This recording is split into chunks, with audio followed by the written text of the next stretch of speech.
half in the bag. Where's the beef? Come in. Hi, Mr. Rosenblatz. I'm Jay. I'm your 3 o'clock appointment. Yes, Mr. Harry S. Plinkett versus the city of Milwaukee. And where is Mr. Plinkett? Are you a relative of his? No, I'm not. I'm just a friend, but he said it's okay for me to deal with this matter. He wrote this note.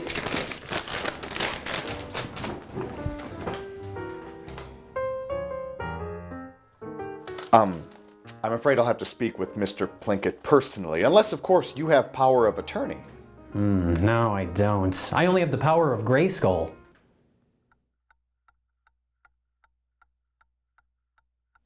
Mike, bring in Mr. Plinkett.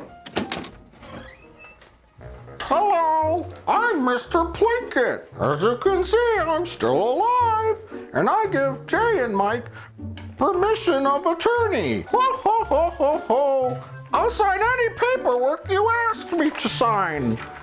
Oh, my glasses fell off. I'm clumsy, but I'm still alive. Why do my sunglasses? I told you we should have used fucking glue. Well, I tried, and it wouldn't stick to the skull, to the exposed, rotting skin tissue. He's had some difficulties lately. We're his caregivers, and he's feeling a bit under the weather recently. He's looking a little pale. It's some of the medication he's been on. Sir, I've seen Weekend at Bernie's, and you are no Andrew McCarthy. That is clearly a dead body, and I'm calling the police. Excuse me.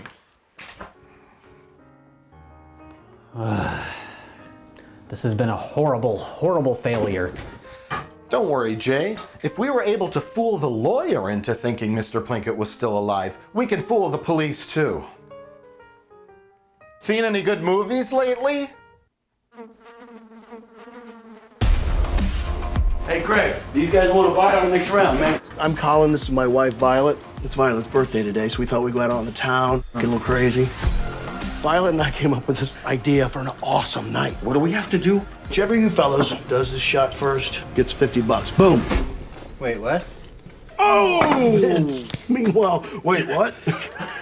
Cheap Thrills is a new black comedy starring Pat Healy, Ethan Embry, and David Koechner. The IMDb plot keywords for this film include money, bar, poop, dog killed, human excrement, defecating, vomit, cocaine, murder, sex scene, and eating one's finger. This essentially sums up the entire film with barely any other substance. Jay, what did you think of Cheap Thrills, and why did you have me watch this film? Laugh, you asshole, laugh. Did you hate it that much? Well, I didn't know anything about this movie. Well, that's a great reason to pick it. I hadn't seen even a trailer. I saw the poster, and I was like, okay, I think I know what they're going for, just with the tone of the movie, just by the poster. So when I recommended that maybe we do it, it was more because, hey, let's watch something different. Because we haven't done a half in the bag since the RoboCop remake. We've been busy with other projects, but a big part of the reason for that is, what the fuck are we gonna see? Like the 300 sequel? I didn't see that, by the way. It was okay. I didn't see it, but that's my review of it. So I was like, let's try something different. So I didn't know what I was getting into with this movie any more than you did. Fair enough. It's good to take a stab at something completely unexpected. Yeah. I applaud your effort. Something other than Spider-Man 2, Captain America 4, Yep. Avengers 2, 302 Part 2. Yeah, it's something different. Right. So yeah, I watched the movie, started watching it, not knowing anything about it, not knowing anything where it was going, how dark it would get, any of that stuff. But overall, I thought it started very clunky. I didn't like the ending. I thought it was predictable and left a bad taste in my mouth. And then the rest of the movie, I was all over the place as far as how I felt. There were parts of it I really liked, where it felt like it hit the right kind of tone of being a really, really dark comedy. I don't know. I think shock value is completely lost on me now. Well, I was watching the movie and I was trying to figure out, like, what is the point of this? I liked a lot of stuff in it. I liked the performances in it a lot. And then the credits came. And and it said written by Trent Haga, and I knew that name. That's a guy that used to work for Troma. And it's playing over the end credits with an Agent Orange song, and I was like, oh, they think they're punk rock. Yeah. Now I get it. You will never forget this night. 1, 2, 3. All right. Even if you never see us again, you will never forget us. I think that's awesome. Yeah! Give him a yeah! The film is very easily and simplistically set up. The same day he gets an It's lots of eviction, coincidences. lots of coincidences. The same day, which is right off the bat, it felt like a college screenwriting course script. Yeah. Where it's like, oh, you've lost your job and you're being evicted on the same day, and it's like, okay, get it. He needs money. He goes into a bar to drink his sorrows away, and he runs into an old friend. Coincidentally, David Koechner and his wife, who is played by Sarah Paxton. who apparently is a psychopath of some kind who gets pleasure from seeing other people get hurt, which is set up later in the film. David Koechner is wealthy and wants to give these guys money to do horrible things. It's her birthday. It's her birthday, Yeah. so it's for their own entertainment. So the film escalates into depravity and the two main characters doing horrible things for money. And I don't know if there's any kind of message to it, but generally that's the premise. Yeah, that's kind of my problem with it, is I was like, by the time it got to the end, I was like, what was I supposed to get out of this? Like, if the point was to do any sort of, like, I don't even know, commentary on the growing divide between the rich and the poor or something like that, but it's so obvious, like, they're not doing that, are they? Right. Unlike you, I did see the trailer for this. As you said, we should watch this movie called Cheap Thrills. I said, okay, well, what is that? I looked up the trailer, I watched it, and I believe in the trailer it says from the producers of You're Next, which, if I can diverge for a moment, I wanted to talk about You're Next. Okay, go for it. Did you see it? I loved You're Next. I think it's great. It starts off kind of like dumb and predictable, and you're like, what is this? And then it turns completely into a farce. Yeah. And you're like, Completely subverts your expectations. yes, and you're like, wow, this is really entertaining and clever and fun. And I saw the same tag from the producers of You're Next, and I'm just like, give it a little. Yeah. Give it a little time. There's going to be something more. There's going to be a really good twist. Yeah. Like David Koechner and his wife, those two can't just be wealthy. They can't just be paying these guys for their own cheap thrills. Yeah. There has to be another layer to this. That's what I kept waiting for, yeah. And it never came. No. This money's for us. You gotta win it. Okay. $800. Whoever can get inside their house. This is breaking and entering. Just come home. What are we doing next, huh? Cut your pinky off. What? Just have to do whatever we say. I will knock you out. Cool it! Let's rewind. Well, the film actually stole its storyline from an episode of The Simpsons. Oh, really? Yes. Mr. Burns pays Homer to be his amusement assistant, and he gives him cash to do horrible things. I'm just trying to work up the courage to ask Burns for a raise. Oh, wait, hey, are you gonna have time to talk to Doug about the raise today? First-rate job, monkey. Do I get paid now? Where's my money? Baby made a boom boom. Oh, good heavens! Oh! Here you go, monkey. I liked the twist early on when they decided to rob him. I wish they would have followed through with that. But then it's sort of like, it meanders in the middle a little, and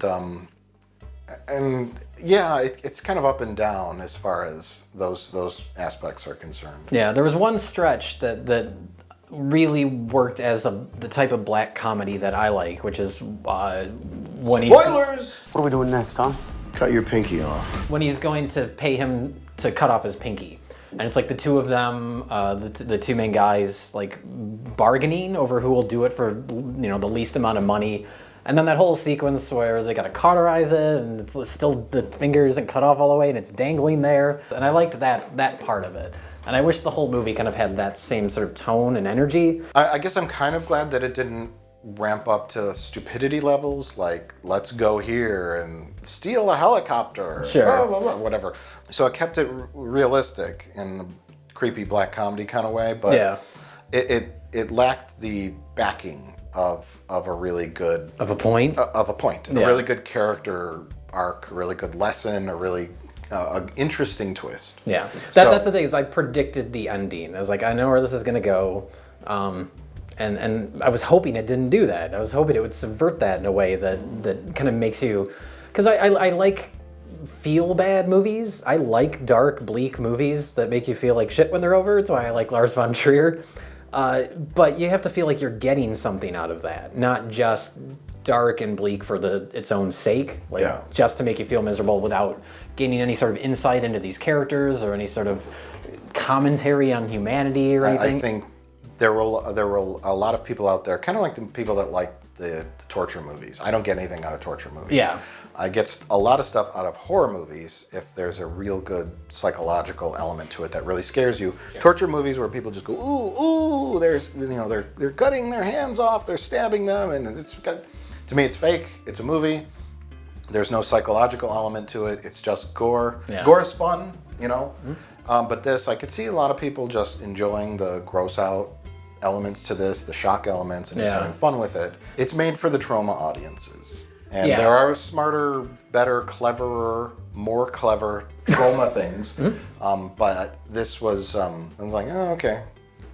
Got it. But let me tell you this, no matter how much money's in that box, I'm not sucking his...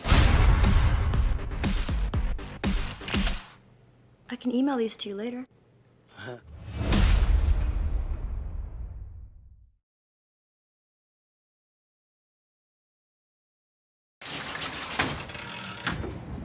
Why do you want to be a lobby boy? Who wouldn't? At the Grand Budapest, sir. And so my life began. Junior lobby boy in training under the strict command of Monsieur Gustav H. Many of the hotel's most valued and distinguished guests came for him. I love you. I love you. She was dynamite in the sack, by the way. She was 84. I've had older. The Grand Budapest Hotel is the latest film from acclaimed filmmaker Wes Anderson. It stars Ralph Fiennes and pretty much everyone else that you've ever seen in another Wes Anderson movie. Hey, remember that movie, The Secret Life of Walter Mitty? What a hit! What does that have to do with Grand Budapest Hotel? I don't know. I just thought of it right now. The Grand Budapest Hotel, or hashtag GBH on Twitter, is about the adventures and exploits of concierge Gustav H., played by Fiennes, and a wacky murder mystery caper. Anderson succeeds in finding that last genre on earth to hipsterize, the obscure works of German author Stefan Zweig. So, Mike, what did you think of The Grand Budapest Hotel?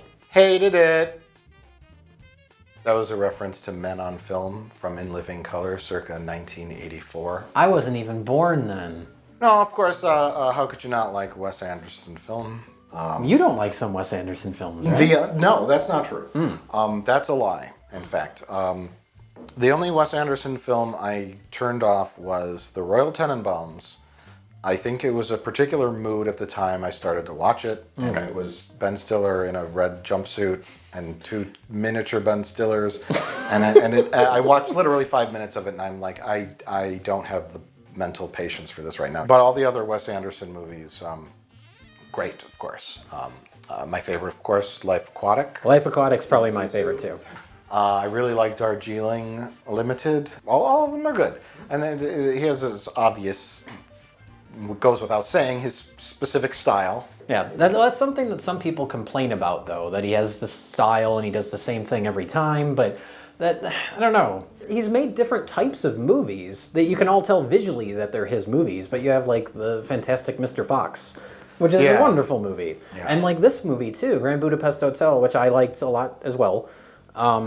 It's a lot more lighthearted than his movies. There's usually this undercurrent of melancholy, and this doesn't really have that. A little bit towards the end. A little bit, but not like his other movies. This is a more straightforward farce a lot of the times, which I liked. He's simulating a genre, kind of, but yeah, I would say his movies have become very stylized to a specific thing that he does now. Like, I don't remember earlier movies of his being quite so specifically stylized. They feel like they take place in the real world, like Bottle Rocket, Rushmore, Royal Tenenbaums. After that is when he started to make science fiction films. Yeah, where he has, it feels like a cutout, like, when you open up a storybook and it's 3D, with the pop-up storybook. It kind of feels like that, and he does all his drawings, and This room's next to this room, and there's no logic to it. It's like a little kid making something. And, yeah.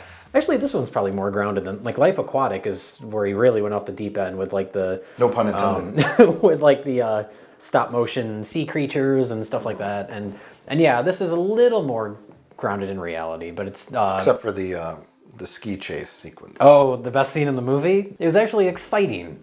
Like, yeah, I like the action in Life Aquatic is laughable because it's shot from super far away and everything's awkward, and that has its own kind of charm to it. But this was like that was very stylized. That ski chase scene with Ralph Fiennes and his Zero is the kid's name, right? His bellhop and chasing after Willem Dafoe, and it's not meant to look realistic. It's intentionally. It's stylistically designed to be that way, where it looks fake. No. And but it's great. It's wonderful. But he can diminish those effects. She's been murdered, and you think I did it. Hey! Stop! You're looking so well, darling. You really are. I don't know what sort of cream they've put on you down at the morgue, but I want some.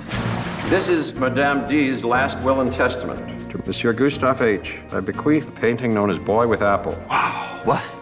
Who's Gustave H? I'm afraid that's me, darling. Ralph Fiennes is great in this. Ralph Fiennes I don't steals the know show. what else I've seen Ralph Fiennes in, honestly. I know he's been around forever.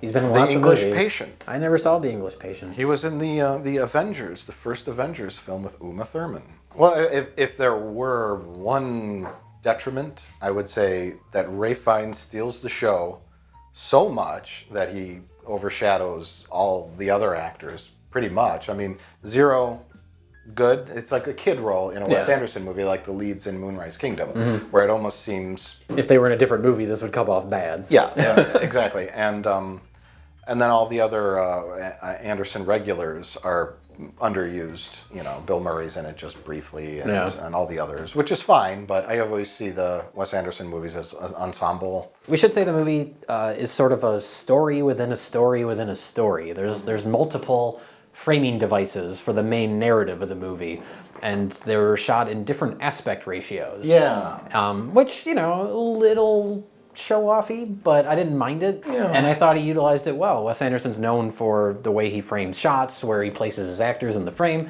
and condensing it to this box. I thought he did a good job of kind of reframing the way he would normally shoot a scene, especially like there's lots of scenes in elevators, like this confined space, like it's good in that aspect ratio. It's a good aspect ratio, although they say that the 16:9 aspect ratio is the best because it is the peripheral view of the human eyes. Okay.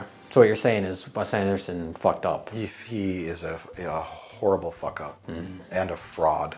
If I learn you ever once laid a finger on my mother's body, living or dead... I go to bed with all my friends.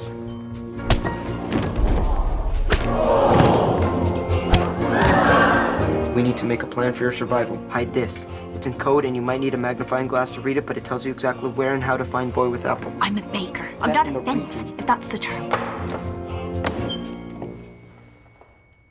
Let me ask you this, Jay. Okay. What is there Wes Anderson backlash? Like, do people just hate him?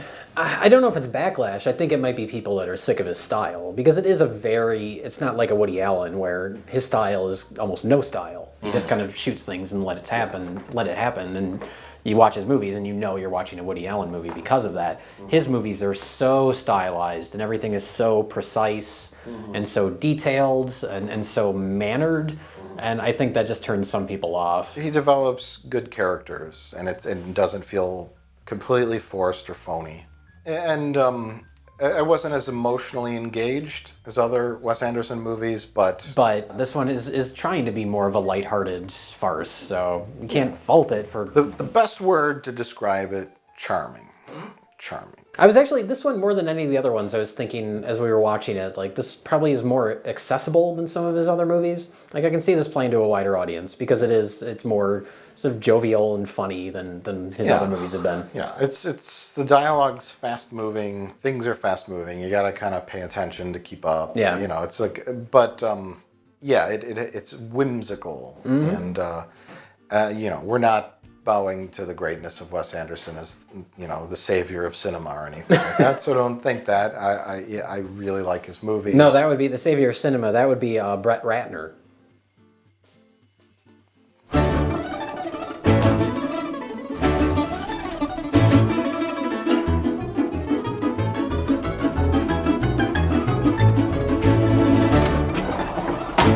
can't arrest him simply because he's a bloody immigrant. Take your hands off my lobby boy! So, Mike, would you recommend the Grand Budapest Hotel? No. Oh. I am looking forward to Spider-Man 2. More action.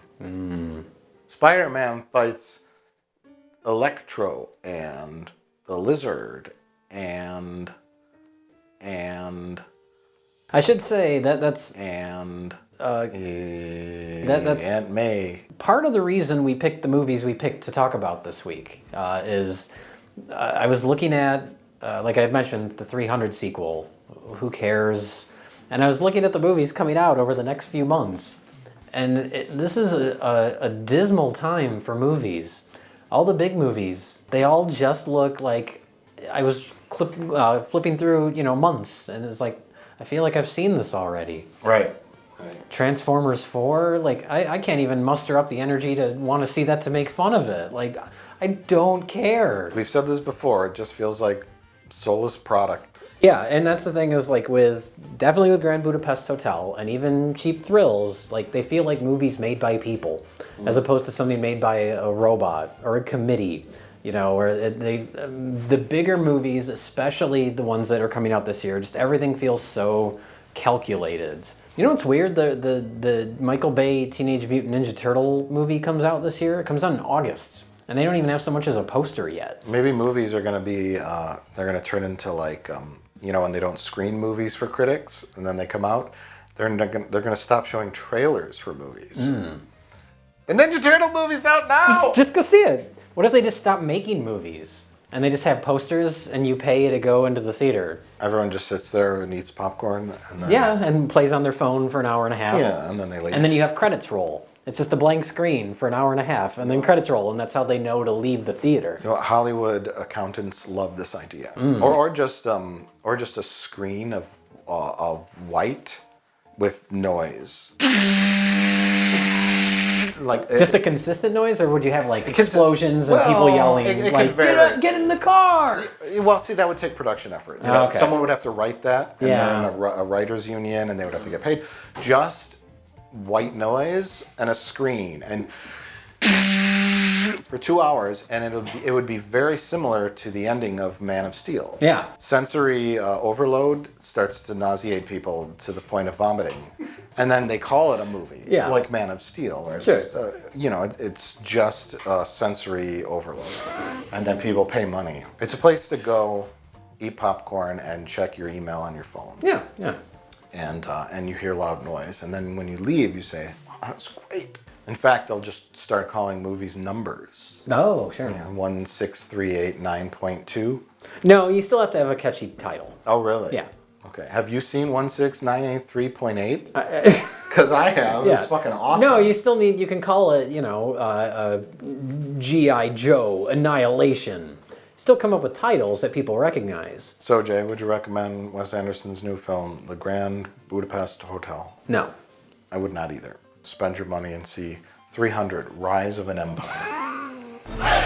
Have you ever been questioned by the authorities? Yes, on one occasion. What? I was arrested and tortured by the rebel militia after the Desert Uprising. Right. Well, you know the drill then. Zip it. Gentlemen, the police are on their way. I suggest you get that corpse out of my office this instant. But it's not a corpse. It's Mr. Plinkett. And he's still alive. Mike, we're not fooling anyone. The truth is, sir, we were just trying to get the cash settlement for Mr. Plinkett's lawsuit. His house was unfairly torn down, and then he died eating too many cheeseburgers. That's right, Jay. Plus, he lived in our VCR repair shop for a whole week, and he smelled real bad. So we feel that we deserve all this money.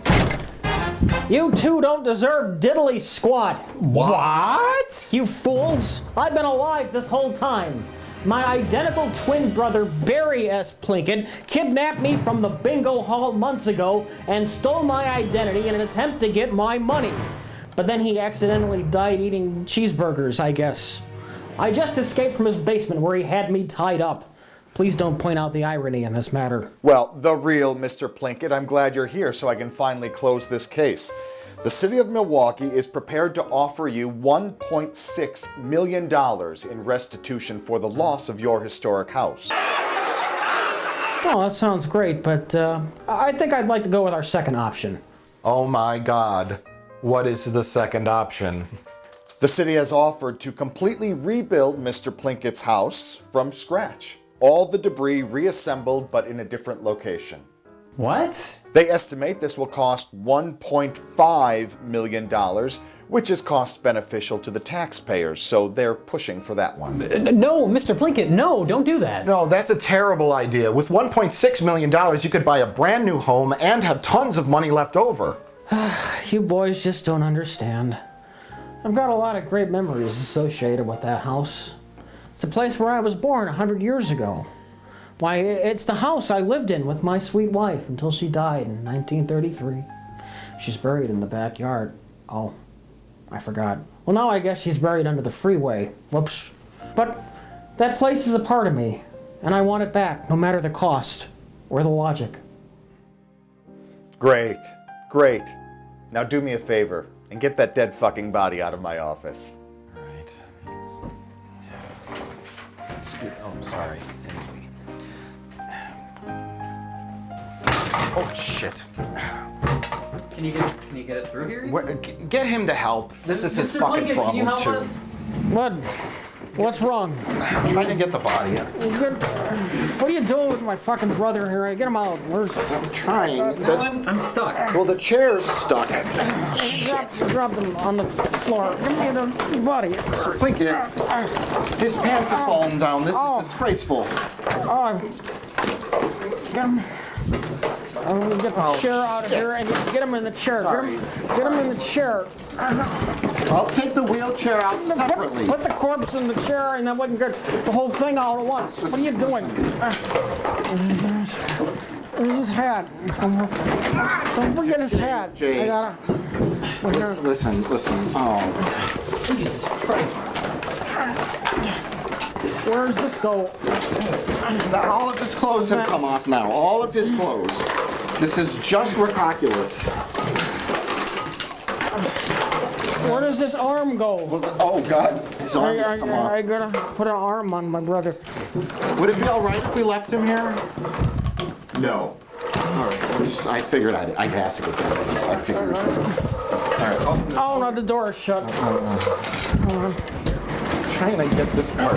I gotta get the door. Just get that chair out of the way.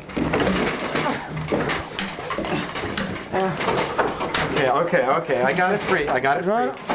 Okay. Here, listen. I can't reach that. I can't get past this chair, so I'm going to toss him to you. All right. Here we go. I'm sorry. I'm really. I got poor aim. Just start a fire. We'll cremate him. Right now. Toss him to me, and I'll get him out of here. Throw him. Okay. Oh. He's too heavy. Help! I'm trapped under my dead. Toss him back. Jay, this is becoming a farce. It's really. Oh my God. Mr. Plinkett, get up. I'm going to attempt to toss him. I've got an arm.